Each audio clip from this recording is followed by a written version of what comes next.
It's Brian Preston, the money guy. Bo, when we were doing show prep on this, I was like, we got to put in there, because I think one of the most powerful things, and you guys know this about the whole Money Guy franchise, is army of dollar bills. Yep. How do you get an army of dollar bills without number 5, which is invest by living on less than you make? That seems so common sense. If I make $100, I probably should not spend $100. Probably should not live. If I make 1,000, if I make 10,000, if I make 100, whatever the number is, I probably shouldn't live on all of that. And to be a millionaire, to get to financial status, I would say that every single person who's done that has figured this out to some extent. Well, and that simple sentence, invest by living on less than you make, actually encompasses all 3 of the ingredients of wealth creation, which is, let's talk about these 3 simple ingredients. Discipline. Mm-hmm. This means you're living on less than you make. I put in parentheses, you're creating margin. You have to, without discipline, you can't create that excess, which that's money. Money is the second ingredient because you have to invest that margin that you created through discipline. And then the third thing is time. You have to allow the margin, the time, to grow exponentially. Now, when I talk about growing exponentially, it hit me. I was like, we even had koozies made when we were doing like a career day thing at a college. Where I wanted to show the concept of it. You put $1 when you're 20 years of age, or 21 for beer, and it's going to, if you give it 45 years in the future, it's going to be worth, that $1 has the opportunity to turn into $88. That triggered something with a lot of you guys, because that's the same concept when I was in high school, when I learned $100 a month would make me a millionaire by retirement.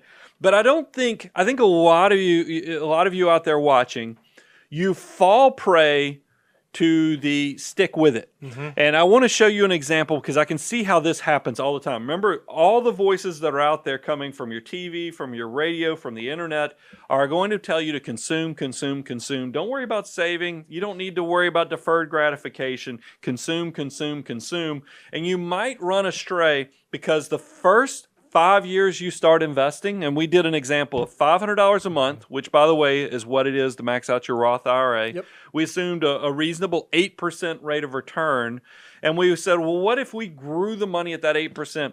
How much of it's growth? How much of it is actually what you put into it? 5 years in the future, you can see 18% of the total account balance is growth. That's great, I guess, but it doesn't get you crazy excited. I mean, you're not but it's like, still wow, good. army of dollar bills. I mean, these guys, what are we throwing sticks at stuff? I mean, what are we doing here? And then you fast forward to 10 years out, you're diligently saving every month $500, and you can see now you've got 34% growth of the total account value. But you're like, this army, I mean, yeah, they're creating something, but it's not overwhelming like I would have anticipated what Brian and Bo talk about. And that's because you haven't given it enough time, guys. And we wanted to prove this point by taking a 30,000-foot, blow this out even more. Mm-hmm. If we stretch it now, instead of just looking at 5 or 10 years, we'll say, okay, well, what happens if we leave that money invested, that $500 a month over 20 years? Well, after 20 years, of your total account balance, 59% of that is growth. Over half of it is your army of dollar bills doing exactly what your army of dollar bills does. Then you go to 30 years, 76% of your account value is growth. And then this is the exciting one. You go to 40 years in the future, a full working life cycle, 86% is growth. I think this is something we're not honest with people about enough, is that where does success, where does wealth come from? When we take our annual survey of our clients, look, some of them are business owners, but the lion's share of them are actually coming from diligent savers over time. And that's why the stats support it too. You typically, whether you look at Ramsey Solutions or whether you look at Millionaire Next Door, that key level of when people cross into 7-figure millionaire status typically happens late 40s, early 50s, or mid 50s, depending upon the survey that you look at.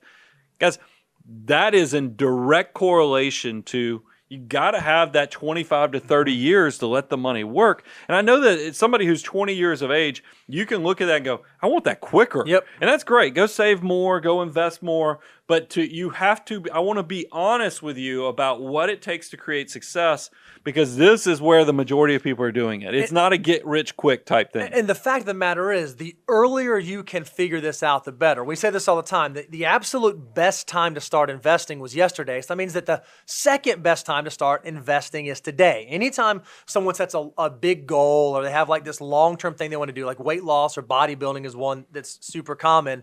A common saying is, in the beginning, everyone always asks you why. Why are you doing that? Why are you making the sacrifice? Why aren't you buying the house? Why aren't you buying the car? Why aren't you doing the upgrade? But at the end, everyone starts asking you how. Yeah. How did you do it? How did you build wealth? How did you build this empire?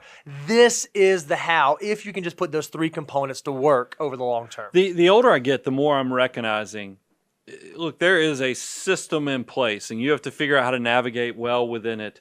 And part of that is turning your income, what you can make with your hands, your back, your brain, into assets as soon as possible. Yep. And why is that even thing? Because it really does go back to those 3 points of what creates wealth. But the why is assets can appreciate, they can innovate, they can generate income. Your army of dollar bills, just like that example showed you, can actually work much harder than you if you give them enough time to grow and build into that critical mass. And so a lot of you guys are probably getting, well, how do I do it? What's the first step? Because nobody ever gives you the actionable step. Here it is, guys. I'm going to lay it out for you. If you're just now starting out, you're trying to figure out what that first investment is. Guys, you live in the best time to be an investor, because you don't even have to go through a broker. You don't even have to go through somebody to bring this product to you. You can go and buy what's called an indexed target retirement fund. Yep. The biggest providers of this are Fidelity Investments, Charles Schwab, Vanguard. All of them have index varieties, meaning they're super low cost, they're super efficient. They let you buy into the market. And what I like about target retirement versions of these index funds, you just have to decide, how much can I save? When do I need it? They will do the rest of the heavy lifting on the asset allocation and everything else. Yeah, I think it's so interesting. As we're sitting here talking, Brian, I'm always amazed. Like when we talk about the financial order of operations, how you like go about. There is never a part in the financial order of operations where we say, hey, instead of making 8% per year, go figure out how to make 12%. Instead of making 12%, go figure out how to make 15%. We want you to focus on the behavior, because you will do exponentially more for your long-term wealth building if you can improve your savings rate as early as possible than if you can improve your rate of return. So that should be where you focus your attention. That's why we love target index funds. Don't get lost in the noise. Focus on the things that you can control in building your army of dollar bills. So powerful.